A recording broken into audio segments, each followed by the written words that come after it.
Well, thank you very much to the Korean Society for Dance Studies for inviting me to speak to you today. 오늘 강연에 초대해 주신 한국무용예술학회 여러분들께 진심으로 감사드립니다. Today's lecture is based on the contents of a new book called Interspecies Performance, edited by me and Florence Fitzgerald Alsop. 오늘 강연은 저와 플로렌스 피츠제럴드 올소비 공동 집필한 종간 퍼포먼스에 관한 것입니다. Interspecies performance is a category of performance that refers to performance arising from or occurring between different species. Interspecies includes relations among animals, plants, or microorganisms, but the main focus of our book and my own work is on performance and non-human animals. So that's what I'm going to talk about today. As Una Chowdhury notes, interspecies performance is standardly assumed to mean performances that involve actual animals doing things alongside human performers and the act of bringing real, live, non-human animals on stage, such as circus. But in our book, we follow Chowdhury in giving the category a wider definition to include performances that are, and I quote, records of and reflections on the relationships, real and imagined, between human and non-human animals. 종간 퍼포먼스는 서로 다른 종 사이에서 발생하는 퍼포먼스를 지칭하는 공연의 범주라고 할 수 있습니다. 종간이라는 개념은 동물, 식물, 미생물 간의 관계를 포함하지만 이 책과 제 연구의 어떤 주요한 초점은 퍼포먼스와 비인간 동물에 관한 것이므로 오늘은 그것에 대해 이야기하고자 합니다. 우나 차우드리가 언급했듯이 종간 퍼포먼스는 일반적으로 서커스와 같이 실제 동물이 공연자와 함께 하는 것, 그리고 실제 살아있는 비인간 동물을 무대에 올리는 행위를 모두 의미한다고 할 수 있습니다. 그러나 이 책에서 우리는 차우드리의 정의를 확장하여 인간과 비인간 동물의 관계를 포함하는 그런 기록과 성찰을 포함하는 퍼포먼스로 그 범주를 확대합니다. But before we get into the performance practices, I want to begin with some context. 하지만 제가 퍼포먼스에 관해서 자세하게 다루기 전에 먼저 몇 가지의 배경 지식을 함께 공유하고자 합니다. Interspecies performance matters. Recent studies in ecological science have identified a biological annihilation of wildlife in recent decades and suggested that the sixth mass extinction in Earth's history is already underway. Across the globe, wildlife is dying out because of habitat destruction, overhunting, toxic pollution, and climate change, but above all, because of human overpopulation and overconsumption, especially by the wealthiest populations. More than 500 species of land animals are on the brink of extinction and are likely to be lost within the next 20 years, the same number that were lost over the whole of the last century. 종간 퍼포먼스는 매우 중요합니다. 최근 생태과학 연구에서는 지난 수십 년간 야생동물의 생물학적인 대멸종이 확인된 바 있으며 지구 역사상 6번째 대멸종이 이미 진행 중이라고 밝혔습니다. 전 세계적으로 서식지의 파괴, 무분별한 사냥, 독성 오염, 기후변화 등으로 인해 야생동물이 점차 사라지고 있지만 무엇보다 인구의 과잉과 과소비가 결정적입니다. 특히 가장 부유한 인구층에 의한 과소비는 문제적이라고 할 수 있습니다. 500종 이상의 육상 동물이 멸종 위기에 처해 있으며 앞으로 20년 이내 사라질 가능성이 높고 이는 지난 세기 동안 멸종된 종의 수와 동일합니다. Encountering this drama of anthropogenic species extinction can lead to a kind of misanthropy or human hating, in which it seems that the world might simply be better off without any of us humans. Yuval Noah Harari, author of the book Sapiens, A Brief History of Humankind, tells the story like this, and I'm going to quote him at length. 인류세 멸종 또는 홀로세 멸종이라는 이 극적 드라마 앞에서 인류가 없는 비인간적인 세상이 훨씬 더 낫다는 점에서 이건 일종의 반인류주의적인 생각으로도 이어질 수 있습니다. 사피엔스, 인류의 짧은 역사의 저자인 유발 노아 하라리는 우리에게 이런 이야기를 들려줍니다. 제가 인용하겠습니다. When the first humans reached Australia about 45,000 years ago, they quickly drove to extinction 90% of its large animals. This was the first significant impact that Homo sapiens had on the planet's ecosystem. It was not the last. About 15,000 years ago, humans colonized America, wiping out in the process about 75% of its large mammals. Numerous other species disappeared from Africa, from Eurasia, and from the myriad islands across their coasts. The archaeological record of country after country tells the same sad story. The tragedy opens with a scene showing a rich and varied population of large animals without any trace of Homo sapiens. In scene 2, humans appear, evidenced by a fossilized bone, a spear point, or perhaps a campfire. Scene 3 quickly follows, in which men and women occupy center stage, and most large animals, along with many smaller ones, have gone. Altogether, sapiens drove to extinction about 50% of all the large terrestrial mammals of the planet before they planted the first wheat field, shaped the first metal tool, wrote the first text, or struck the first coin. 약 4만 5천 년 전 최초의 인류가 호주에 도착했을 때 그들은 호주에 서식하고 있던 대형 동물의 90%를 빠르게 멸종시켰습니다. 이것은 호모사피엔스가 지구 생태계에 미친 첫 번째 중대한 영향이었습니다. 이것은 마지막이 아니었습니다. 약 1만 5천 년 전 사피엔스는 아메리카 대륙을 식민지화했고 그 과정에서 대형 포유류의 약 75%도 멸종시켰습니다.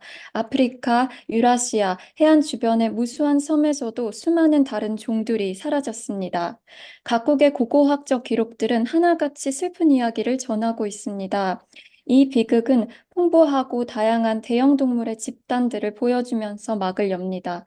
비극의 시작은 호모사피엔스의 흔적이 없는 다양하고 풍부한 대형 동물들의 모습을 보여주면서 막을 엽니다. 하지만 이 막에서 사피엔스가 등장합니다. 인간의 뼈, 창촉, 도자기의 파편 등이 이것들을 증거합니다. 이어서 산막에서는 인간 남녀가 무대 중앙을 차지하고 대부분의 대형 동물들은 좀 더 작은 수많은 동물과 함께 무대에서 사라집니다. 사피엔스는 바퀴, 문자, 금속 도구를 발명하기 한참 전부터 지구 대형 동물의 절반가량을 멸종으로 몰고 갔습니다.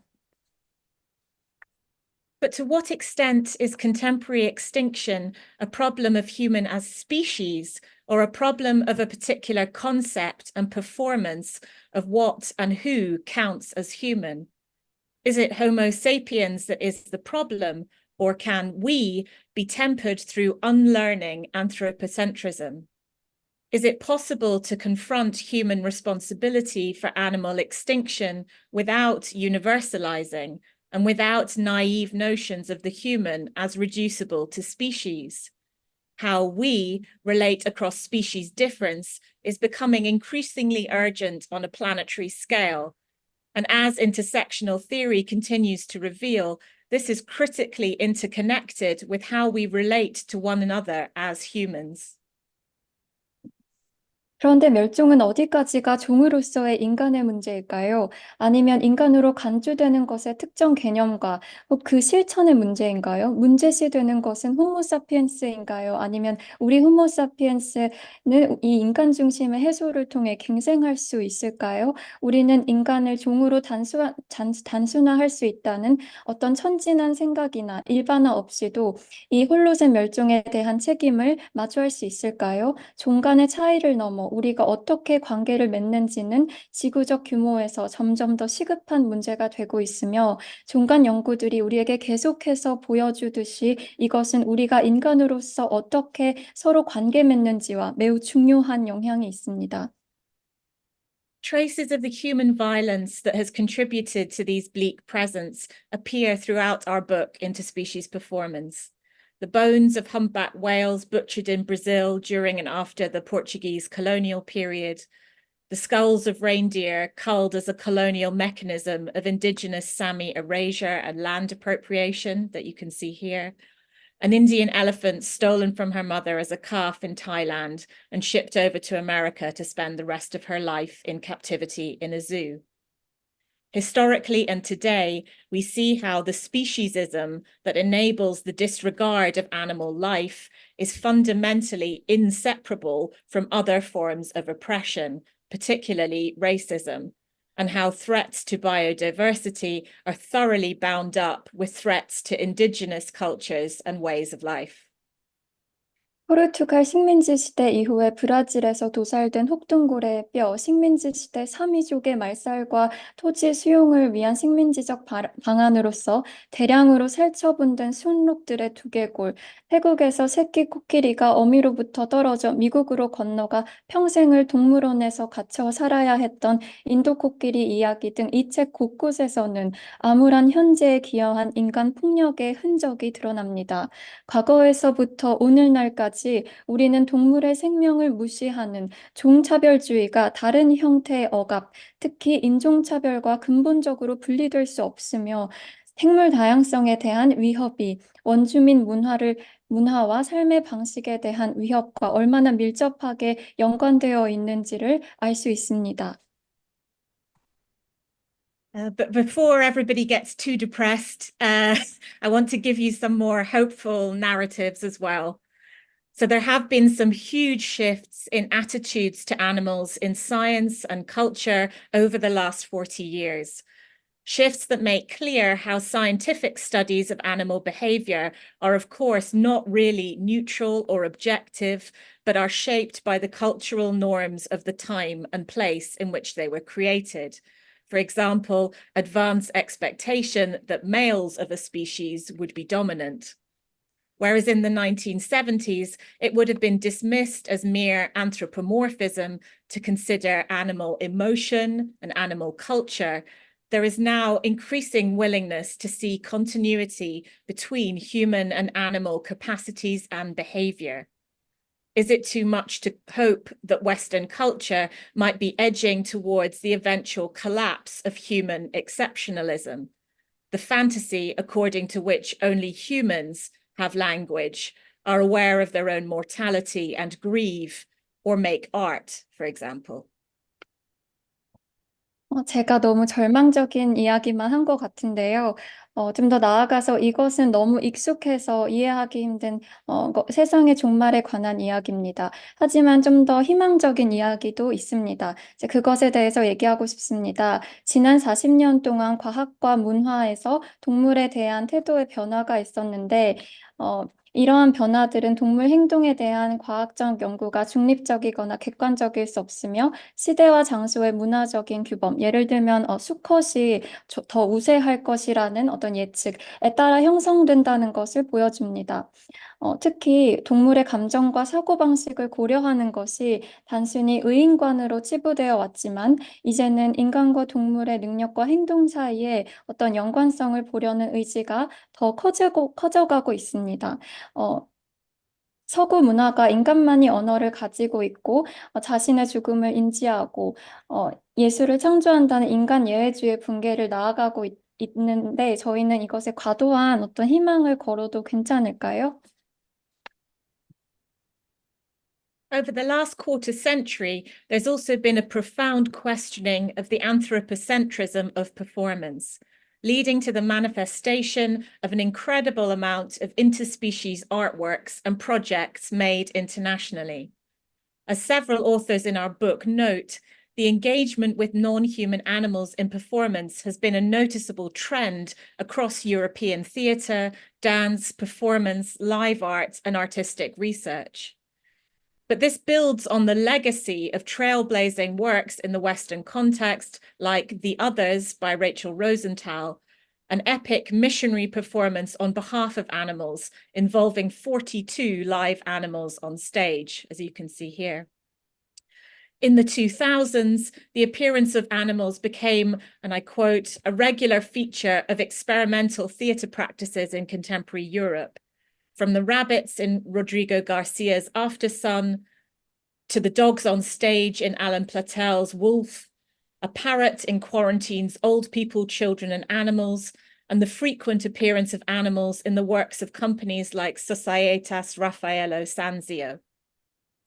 In dance, a parallel phenomenon might be located in practitioners such as Luc Peton, who since 2005 has created a series of works for human dancers with birds, including swans, cranes, birds of prey, and a vulture. Though also bearing in mind the work of choreographers like Anne Carlson, who as far back as 1988, as pictured here, created the Animals series, a suite of 5 dances for the concert stage made in collaboration with non-human animals, including a goldfish. 지난 25년 동안 공연계에 있어서 인간 중심주의에 대한 깊은 의문이 제기되면서 전 세계적으로 엄청난 양의 종간 예술 작품과 프로젝트들이 등장했습니다. 이 책의 여러 저자가 지적했듯이 인간이 아닌 동물이 공연에 참여하는 것은 유럽의 어떤 연극, 무용, 퍼포먼스 등 예술 전반에 걸쳐서 눈에 띄는 트렌드가 되어 왔습니다.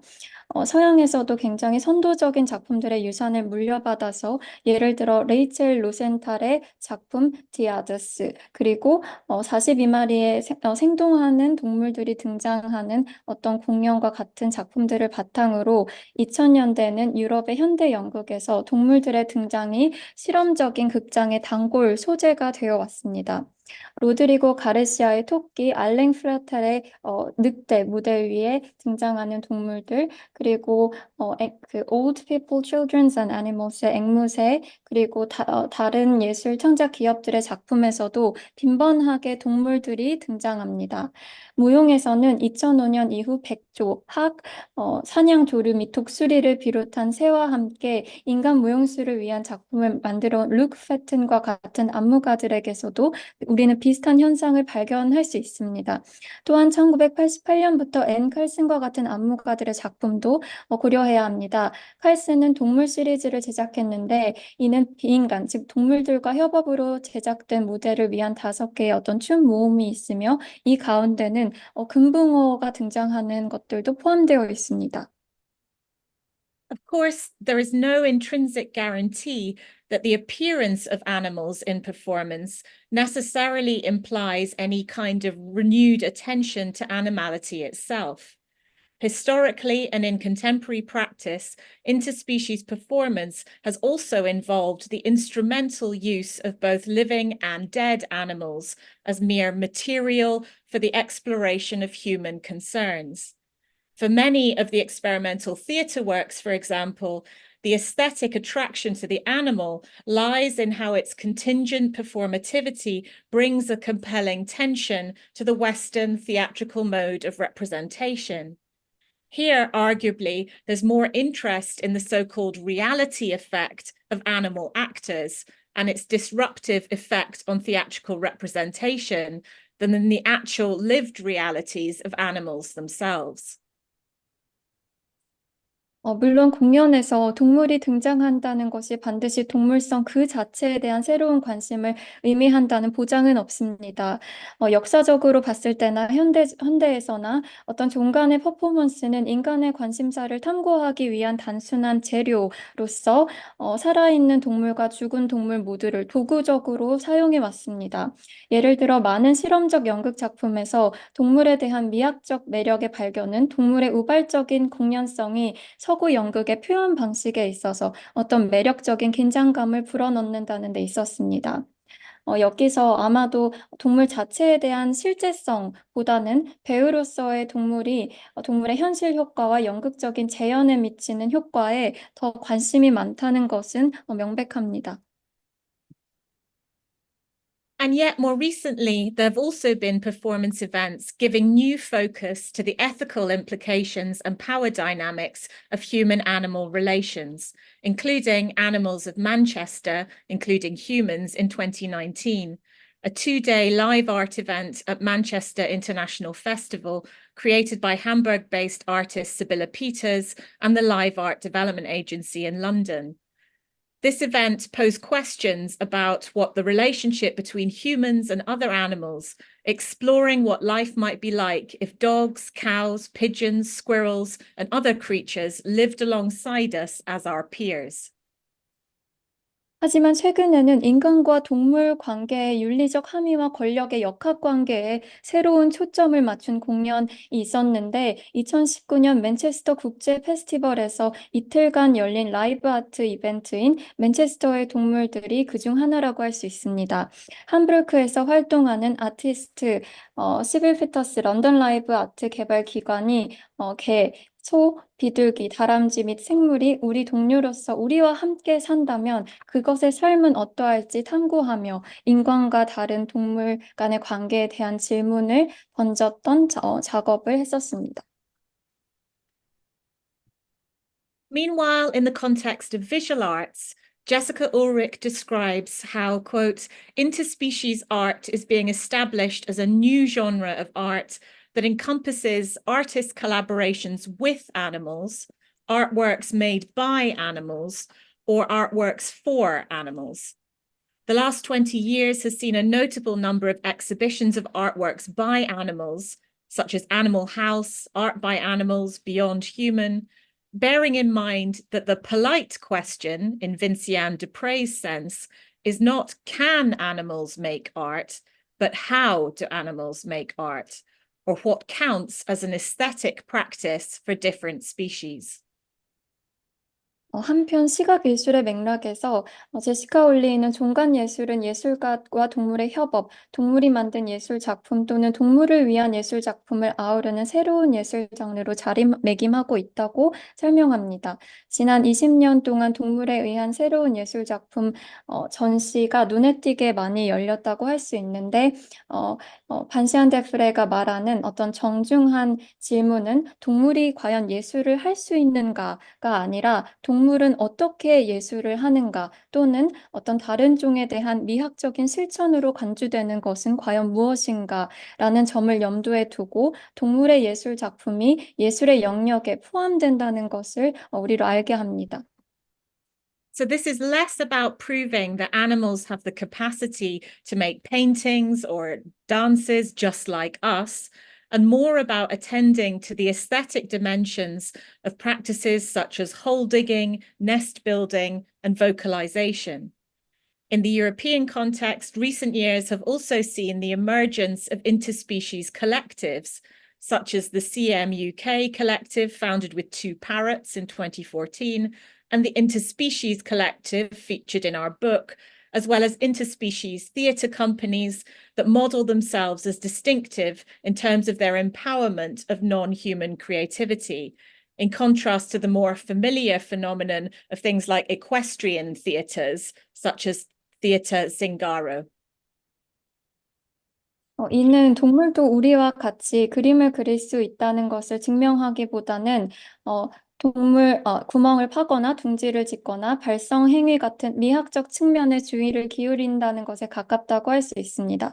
유럽에서는 최근 몇 년 동안 종간 집단의 앵무새 2마리와 함께 설립되었던 CMUK 집단과 함께 이 책에 소개되었던 다른 것들의 출연도 눈에 띄었습니다. 이 책에 소개되었던 종간 극단과 다른 극단들은 특히 테아트르 징가로와 같은 익숙한 승마극과는 다르게 비인간적인 창의성을 발휘한다는 점에서 차별화적인 특징이 있습니다. The last quarter century has also seen an animal turn in theatre and performance studies scholarship, including a recent publication indicating the emergence of a new subfield of animal performance studies. That is, just as our book sits within the context of a weighty history of practice, It also intervenes into a substantial body of discourse on performance and animality that has already covered significant ground in theorizing the role of animals in Western theatre and performance. 지난 25년간 연극 및 공연학계에서는 동물적 전환이 일어났으며 최근 동물 공연학의 새로운 하위 분야의 출현을 알리는 출판물도 있었습니다. 이 책은 중요한 실천들의 역사적인 맥락에 놓여 있는 것처럼 서구 연극과 공연에서 동물의 역할을 이론화하는 데 상당한 발전을 일으켰던 퍼포먼스와 동물성에 관한 실제적인 담론에도 개입합니다. Our book focuses on interspecies practice as it relates to performance.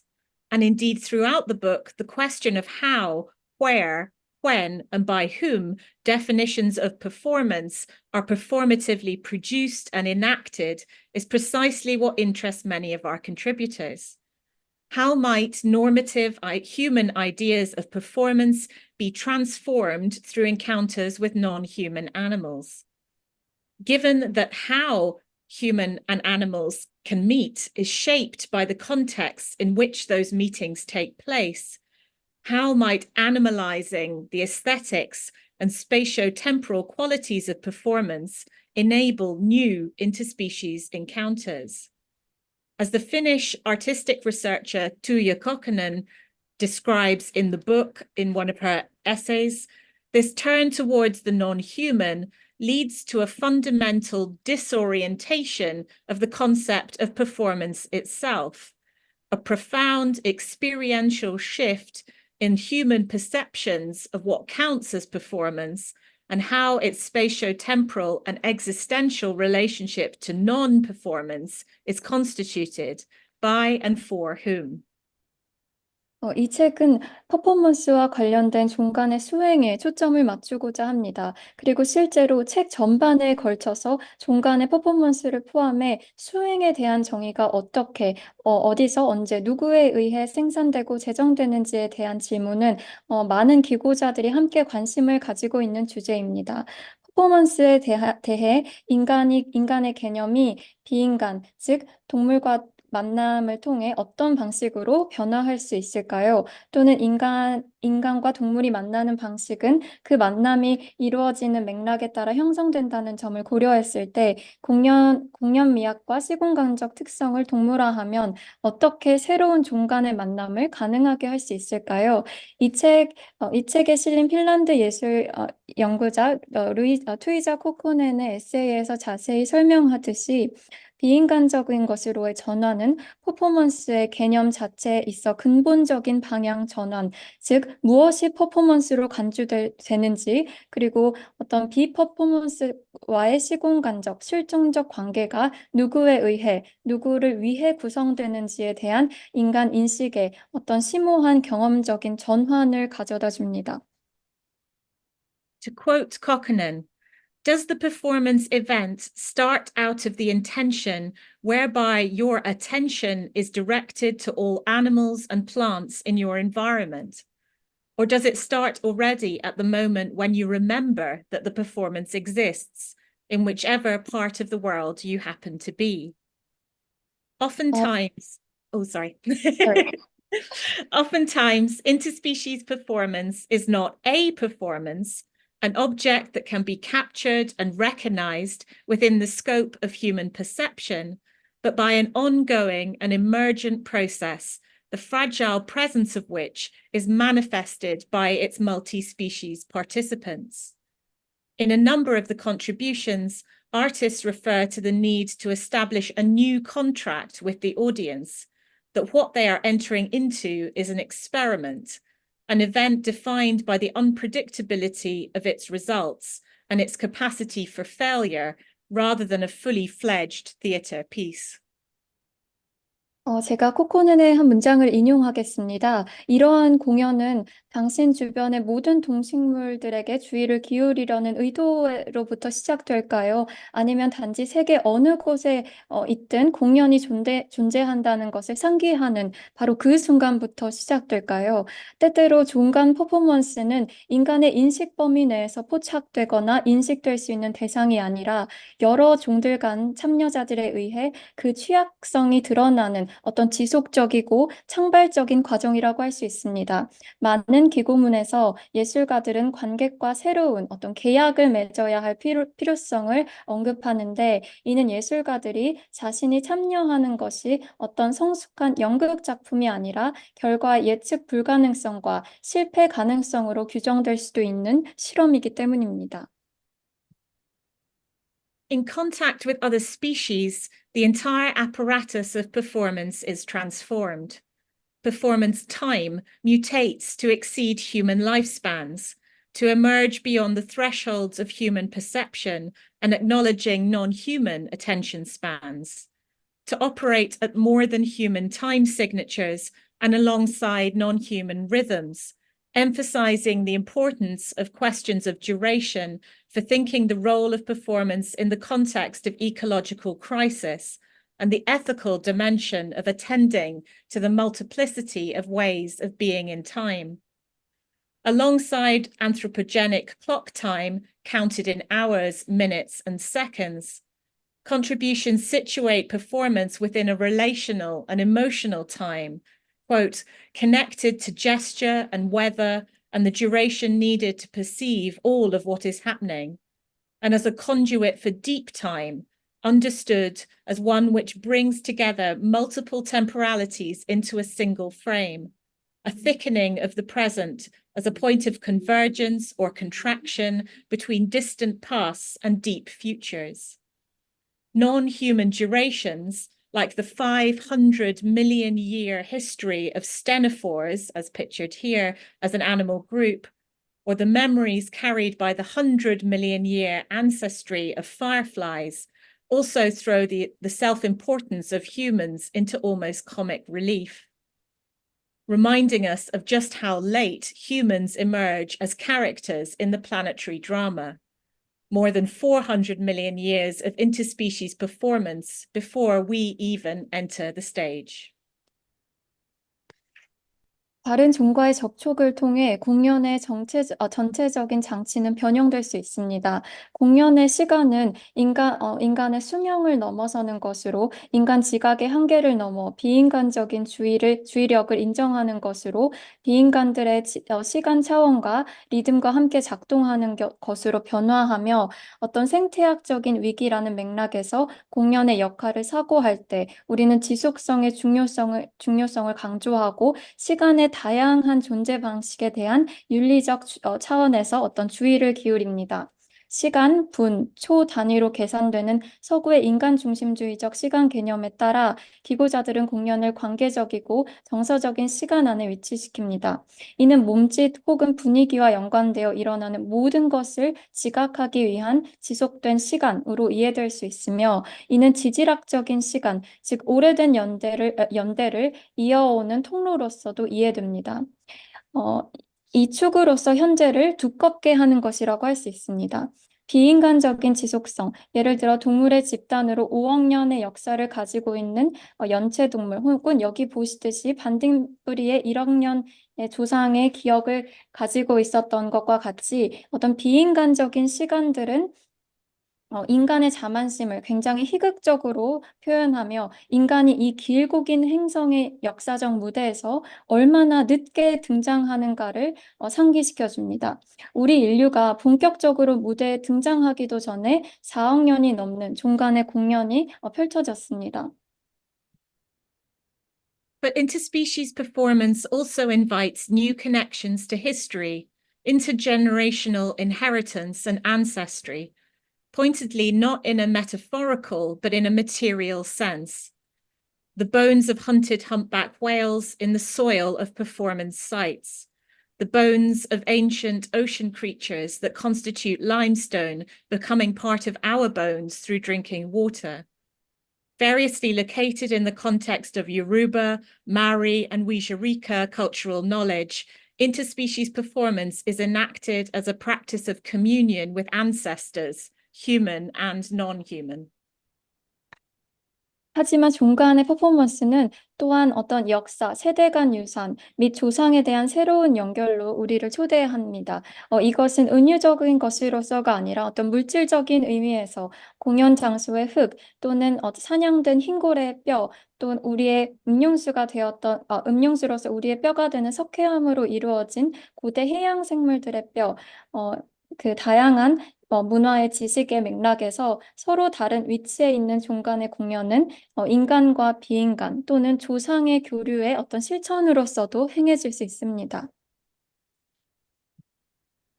Among its many possible durational invitations, interspecies performance might ask human actors to wait, to slow down, for patience, when seemingly nothing is happening from a human perspective. A recurring observation is that working with non-humans takes time. It takes longer to get to know each other, years maybe, rather than weeks or months, in ways that put pressure on the human-centered logics of performance production schedules. If understanding what animals say, think, and feel requires an intense familiarity with them, as Francois Wemersfelder says, then we may need to rethink the temporality of performance making, from rehearsal processes to research periods. And yet, as we can infer from Kryptonite's octopus letters in the book, this is not only a question of decentering human time in general, but decentering a normative and ableist paradigm of human time. Durational conventions and expectations in performance and daily life are determined by the rhythms of particular body minds presented as universal in ways that must be not just expanded, but explored by notions of cryptime. 종간의 퍼포먼스에서 우리가 인간의 관점에서 볼 때 마치 아무 일도 일어나지 않는 것처럼 보이지만 우리 인간 배우에게 인내심을 갖고 기다려 달라고 우리는 요청할 수 있습니다. 반복적으로 관찰되는 것은 어떤 비인간과의 작업에서 다소 시간이 걸린다는 점입니다. 서로를 알아가는데 몇 주 또는 몇 달이 아니라 몇 년이 걸릴 수도 있으며 이는 공연 제작 일정에 있어 어떤 인간 중심주의적 논리에 압력을 가하는 방식이라고도 할 수 있습니다. 동물이 말하고 생각하고 느끼는 것을 이해하는 것이 동물에 대한 친밀감, 강력한 친밀감을 요구한다면 우리는 리허설의 과정에서부터 연구 기간까지 공연 제작의 시간성을 제고해야 할지도 모릅니다. 공연과 일상생활에서의 시간적 관례와 기대는 보편적으로 제시되는 어떤 특정 신체와 내면의 리듬에 의해 결정되는데 이러한 기대는 어떤 장애인들의 시간적인 개념에 의해 확장되는 것뿐 아니라 혹은 초월해야 합니다. Interspecies performance expands aesthetics and the role of the senses, developing the existing challenges to the legacy of ocular centrism in contemporary practice and bringing a new urgency and motivation to investigate the performative potentials of smell, touch, taste, sound, proprioception. Contributions to the book frame contemporary practice in the context of leading early examples from Western art, such as the smell sculptures for dogs by the German artist Wolf Keulen in 1977. Then we see how beyond the humanist sensory paradigm, contemporary interspecies performance leads artists to encounter whole new registers of sensation and communication through non-human animal life, from chemical communication with pheromones to echolocation. In turn, this opens up to a reconsideration of the mutability of our own sensory apparatus, which was always already plural, where disability and neurodiversity discourse signals the need to move beyond universalizing paradigms of human sensation. For example, some humans too already knew how to echolocate. Encounters with animal bodies like the gelatinous imperceptibility of jellyfish, draw attention to the relativity of human perception and the challenge to imagine performance that takes place on the thresholds of appearance for a human audience. 종간의 퍼포먼스는 미학과 감각의 역할을 확장합니다. 어떤 현대적인 관행에서 시각 중심주의적 유산에 대한 기존의 도전들을 후각, 촉각, 미각, 청각, 고유의 감각들에 있어 잠재적인 수행성을 조사하게 하는 일종의 새로운 긴박감과 동기를 부여합니다.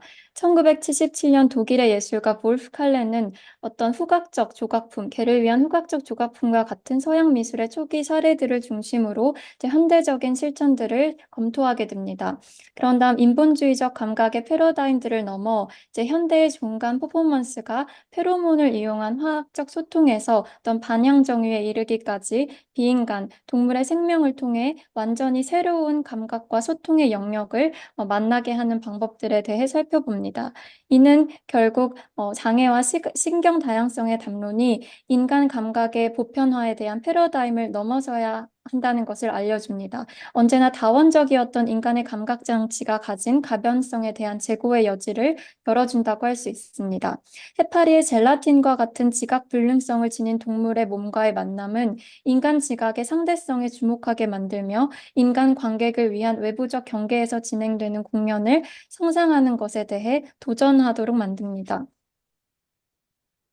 Throughout the book, questions of agency are key, introducing considerations of how interspecies performance involves negotiations of consent, refusal, resistance, and choice.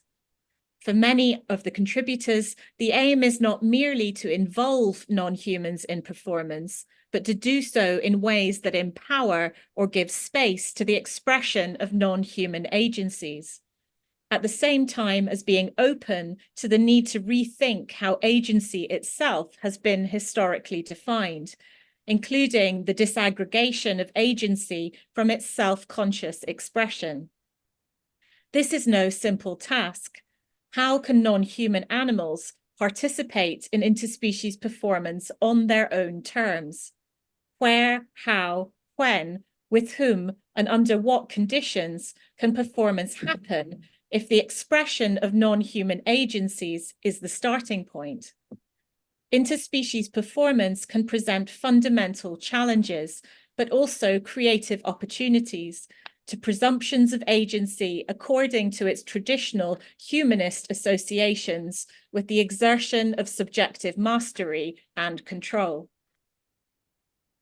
이 책 전반에서는 어떤 대행에 관한 질문이 핵심적인 것이 되며 종간의 퍼포먼스가 어떤 동의, 거부, 저항, 선택이라는 선택에 대한 협의들을 포함한다는 것들도 보여줍니다. 많은 책의 기고자들이 가진 목표는 단순히 비인간을 공연에 참여시키는 데 그치는 것이 아니라 비인간적 이런 표현에 힘을 실어주거나 공간을 부여하는 방식이라고도 할 수 있으며 동시에 역사적으로 그것이 어떻게 정의되어 왔는지를 재고하기 위해 열린 마음을 취하는 것입니다. 이것이 하지만 간단한 작업은 아닙니다. 인간이 아닌 동물, 비인간이 어떻게 스스로 종간 퍼포먼스에 참여할 수 있을까요?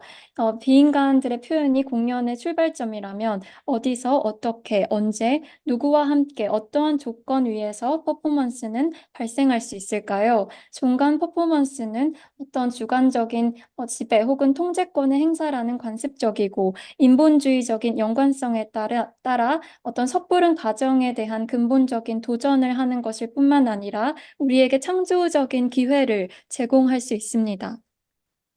This brings the contributions into reflections on spatiality, site, and scale in relation to interspecies performance. What happens when non-human actors are invited into the anthropocentric architectures of the arts that were never made for them, like theatres, museums, and galleries? Or what happens when interspecies performance takes place in a vet school, where a mechanistic perspective on animals is embedded into and enacted by the very fabric of the building? What happens when human artists invite themselves into non-human habitats and territories? and what new possibilities of interspecies spaces emerge beyond the binary thinking of us going to them or them coming to us, when performance manifests in and as sites of cohabitation and reciprocal hospitality. 이것은 종간의 퍼포먼스와 관련해서 공간과 장소에 대한 성찰을 또 불러일으킬 수 있습니다. 인간이 아닌 비인간 수행자가 극장, 박물관, 갤러리와 같은 결코 그들을 위해 만들어진 적이 없는 인간 중심주의적인 건축물에 초대되었을 때 어떠한 일이 일어날까요? 또는 동물에 대한 기계론적 관점이 건물 구조 자체에 내재되어 있는 수익과 대학에서 종간 공연이 펼쳐진다면 그때는 무슨 일이 벌어질까요? 예술가들이 비인간적 서식지와 영역으로 그들 자신을 초대한다면 그때는 무슨 일이 일어날 수 있을까요? 우리 인간이 그들에게 가거나 혹은 그들이 우리에게 온다는 이분법적인 사고를 넘어 공연이 공동의 거주와 상호적 환대의 장으로 나타날 때 종간의 공간에 있어 새로운 가능성은 무엇입니까? And just as the temporal parameters of performance are pluralized through encounters with animal durations, so the scale and spatial qualities of performance are multiplied in contact with animal worlds in all their differing shapes and sizes, noting the ways in which questions of scale have so often been tied up with those of value in terms of the species that humans do and do not pay attention to. What happens to the concepts of choreographic space in contact with tiny bioluminescent stenophores, or the collective body of a large gelatinous biomass? The practices articulated in the book take place on a variety of sites and geographic locations, from proscenium theatres to open oceans, from the Oslo Fjord, Norway, and the Aotearoa, New Zealand, to Praia de Forte in Bahia, Brazil. As animal actors enter, theatres are exposed in all their species specificity. On location, performance meets tourism, dairy farming, commercial fishing. On location, it enacts its relation to histories, including those of violence, trauma, and grief.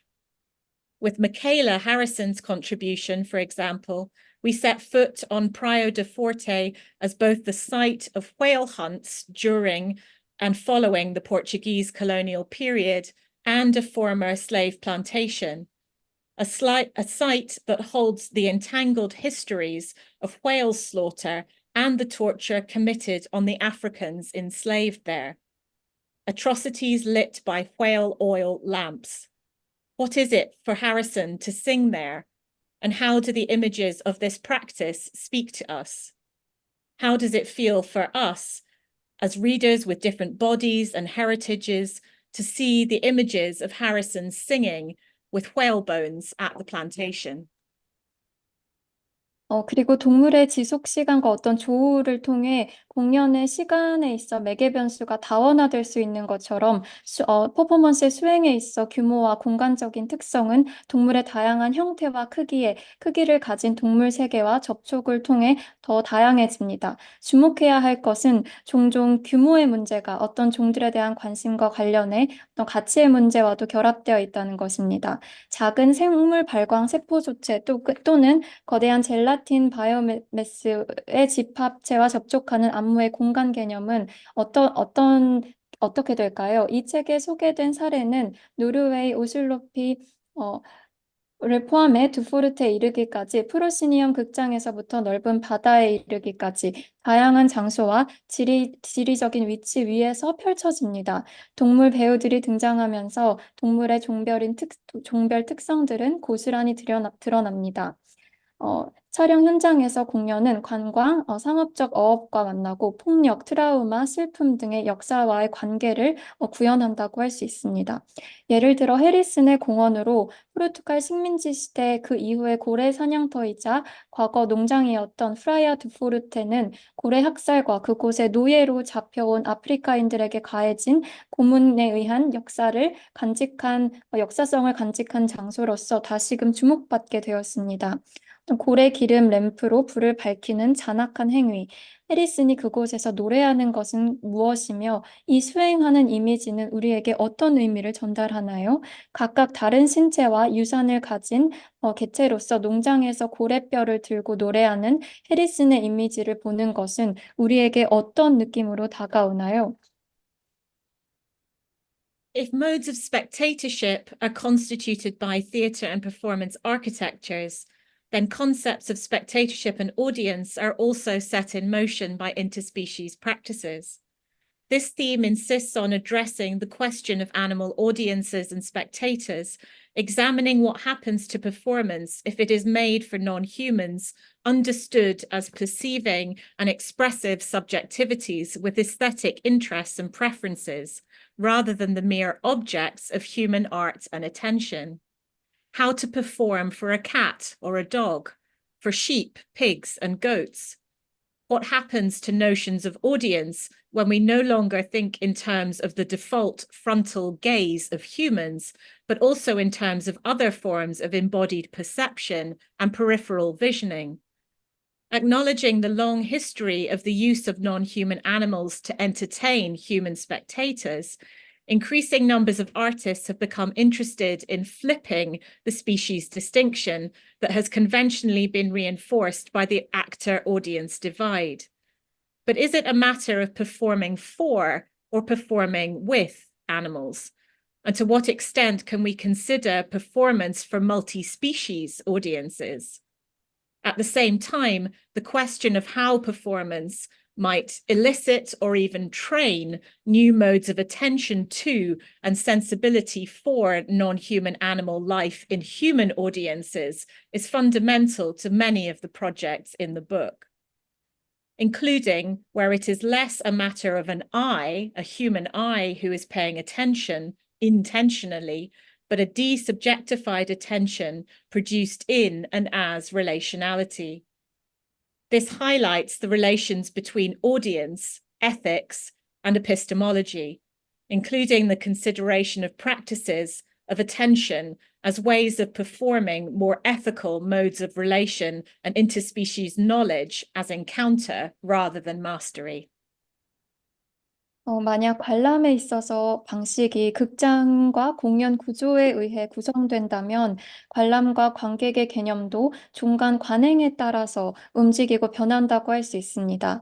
이 주제는 인간의 예술과 관심의 단순한 대상으로서의 동물이 아닌 미적 흥미와 선호를 가진 인식하고 표현하는 주체성을 지닌 존재로서 비인간을 위해 공연이 만들어진다면 어떤 일이 일어나는지를 살펴보고 있습니다. 고양이나 개를 위해 공연하는 방법은 무엇인가요? 양, 돼지, 염소를 위해서는요, 더 이상 인간의 기본적인 전두엽적 시선, 즉 정면적 응시로만 생각하지 않고 다른 형태의 체화된 지각과 주변 시시각들을 우리가 함께 고려할 때 관객에 대한 개념은 어떻게 될까요? 인간 관중을 즐겁게 하기 위해 어, 인간이 아닌 동물을 이용해온 우리의 오랜 역사를 인정하면서 점점 더 많은 예술가들이 이 수행자와 관객을 구분짓는 전통으로 강화되어 온 종간의 구분을 뒤집는 것에 관심을 더 기울이게 되었습니다. 그러나 그것은 누구를 위해 공연하는가 혹은 누구와 공연하는가의 문제이기도 합니다. 그리고 다양한 종의 관객을 위한 공연을 우리가 어느 정도까지 고려할 수 있을까요? 동시에 공연이 아닌 인간 관객에게 비인간, 즉 동물의 생명에 관한 새로운 방식으로 주의를 기울이는 것, 혹은 감수성을 이끌어내거나 심지어 훈련할 수 있는지에 대한 질문은 여기 소개된 많은 프로젝트 들의 근본적인 문제이며 이는 의도적으로 관심을 기울이는 것보다 관계성 안에서 생산되는 어떤 탈주체화된 관심에 대한 문제이기도 합니다. 결국 이것은 청중, 윤리 및 인식론들의 사이의 관계를 강조하며 이는 종간 지식의 보다 윤리적인 방식을 지배적인 것이 아닌 어떤 만남을 수행하는 방식으로서 그런 관심에 대한 실천을 고려하는 것을 모두 포함하고 청중, 어떤 윤리, 인식론 간의 관계성을 강조한다고 할 수 있습니다. And this is the last part. We're nearly at the end. The ethics of interspecies performance and the question of what performance might contribute to our understanding of what counts as interspecies ethics is a focal theme of the book, a question and a challenge that is returned to multiple times across the various contributions. The call is for an ethically oriented practice, echoed across much of the material. At its heart, this call issues from the basic demand to perceive non-humans as beings worthy of ethical consideration and attention in the first place, contra the treatment of animals as mere props, objects, commodities, or resources in service of human needs, an instrumentalization and exploitation in which the arts clearly participates alongside other domains. It indicates an approach to interspecies performance that departs from an assumption of the intrinsic value of non-human animal lives and a sense of commitment to improving how humans attend to their expressivity. For many, this is less a matter of a transcendent morality and more often a matter of the performance of an immanent ethics, one that is understood in terms of how human, non-human subjectivities are produced in and as the embodied behaviors improvised in the uncertainty of particular configurations of relations. 종간 퍼포먼스에 있어서 어떤 윤리 그리고 수행에 있어 무엇이 종간의 윤리를 구성하는지에 대한 우리의 이해에 대한 질문은 이 책에 있어서 핵심적인 주제라고 할 수 있습니다. 다양한 기고문들에서 여러 번 다시 반복되는 질문이자 도전인 것입니다. 어떤 윤리 지향적인 실천에 대한 요청은 많은 자료들에서도 반복됩니다. 이 요구의 핵심은 동물을 인간의 필요에 따라 단순한 소품, 물건, 상품 혹은 자원으로 취급하는 것, 즉 예술이 다른 영역과 함께 도구화되고 착취되는 것에 반대하여 비인간을 윤리적 배려와 관심을 받을 만한 가치가 있는 존재로 인식해야 한다는 기본적인 요구에서 출발합니다. 이는 비인간 동물의 생명에 대한 본질적인 가치와 인간이 동물의 표현력을 향상시키려는 노력에 대한 가정에서 출발하는 종간 퍼포먼스에 대한 접근의 한 방식을 나타냅니다. 많은 사람들에게 이것은 어떤 초월적인 도덕의 문제라기보다 내재적 윤리, 즉 인간과 비인간의 주관성이 특정 관계 구성의 어떤 불확실한 조건 속에서 즉흥적으로 구현되는 행동으로 이해될 수 있는 어떤 윤리의 수행에 있어서의 문제인 경우가 더 많습니다. 이는 인간과 비인간에 있어 주관성이 어떤 방식으로 생산되는지, 그리고 특정 관계의 구성에 있어서 어떤 불확실성 속에서 가끔 즉흥적으로 구현되는 행동이라는 측면에서 이해될 수 있는 것입니다. In my own work, I'm particularly concerned with the question of how to engage with interspecies performance using an intersectional social justice framework. Specifically, I want to ask, how can performance contribute to addressing animal oppression, not at the expense of, but as entangled with other forms of human oppression? In my past work, I've argued that interspecies performance can help to dismantle structural anthropocentrism and human exceptionalism, the belief that humans are the most important beings in the universe, separate from and superior to animals and other non-human entities, which are understood as resources for human use. In this worldview, the human is the center of values, and the world is judged according to standards defined by the human. But who or what counts as human? Focus on the human-animal divide can neglect differences among humans, including in their relationship to the categories of human and animal. There is a risk that the argument against anthropocentrism becomes universalizing. But to be human is not simply to belong to a fixed species category. Humanness is an idea that is constantly being performatively produced, imposed on bodies. Some are considered more human than others, as is all too apparent in the current genocide in Palestine. The human at the center of anthropocentrism is not a universal human, but a particular idea of human coded as the white, male, rational, disembodied, and/or able-bodied subject. Diverse human and non-human animal life is measured according to a human standard or standardized human, the dominant norm of what it means to be a proper human. The intersectional view of interspecies performance emphasizes oppressions and liberations as inextricably connected. Oppressive values of white supremacy, anthropocentrism, and ableism affect all bodies, albeit differently, shaping the lives of both humans and non-human animals. But interspecies performance also points towards how these values can be dismantled and enable us to rehearse and embody more just interspecies futures. Thank you. 책 밖에서 진행 중인 저만의 개인 작업에서 저는 특히 교차적인 어떤 사회의 정의 체제를 적용해서 종간 퍼포먼스에 관여하는 여러 방식들에 대해 관심을 가지고 있습니다. 구체적으로 저는 퍼포먼스가 동물의 억압 없이 혹은 다른 형태의 억압과 얽혀서 동물의 억압의 문제를 해결하는 데 어떤 방식으로 기여할 수 있는지를 묻고 싶습니다. 저는 과거 연구에서 종간 퍼포먼스가 구조적 인간 중심주의와 인간 예외주의, 즉 인간이 우주에서 가장 중요한 존재이며 인간이 사용하기 위한 자원으로서 이해되는 동물 혹은 기타 비인간 존재들과 구별되고 우월하다는 믿음을 해체하는 데 도움이 될 수 있다고 주장한 바 있습니다. 이 세계관에서는 인간이 어떤 가치의 중심에 있으며 세상은 인간이 정의한 기준에 따라서 판단됩니다. 그렇다면 누가 혹은 무엇이 과연 인간으로 간주될까요? 인간과 동물의 구분에만 초점을 맞추면 인간과 동물의 관계를 포함한 인간 간의 차이를 무시할 수 있습니다. 나아가서 인간 중심주의에 반대하는 주장이 보편화될 위험에 빠질 수도 있습니다.